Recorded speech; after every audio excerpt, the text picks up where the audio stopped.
C'est un retour aux sources.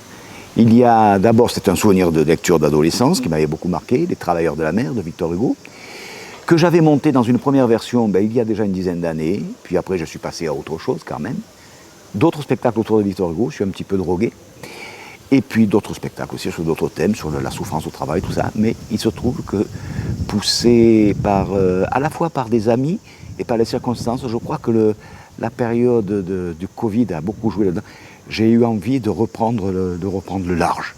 Et j'ai envie de revenir aux Travailleurs de la mer dans une nouvelle version. Il faut savoir qu'au début des Travailleurs de la mer, au début de ce spectacle de l'histoire, il se trouve que le héros de l'histoire, Gilliatt, aperçoit une jeune fille qui, pour se moquer de lui, écrit son nom sur la neige. C'est le début du spectacle. Bon.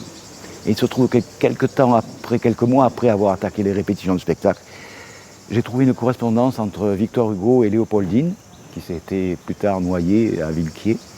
Et il lui disait, Léopoldine, Didi, la surnommée Didi, ce matin j'ai marché sur la plage et j'ai tracé ton nom dans le sable. Voilà l'anecdote.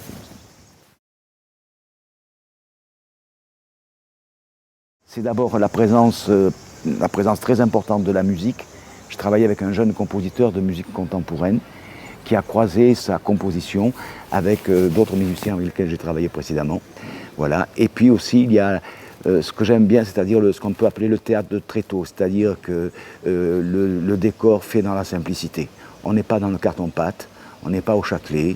Il faut savoir qu'un objet peut avoir plusieurs sens, et à ce moment-là, plusieurs images peuvent se développer et qui permettent surtout de mettre le texte de Hugo devant. Le texte de Hugo et la musique devant. Voilà.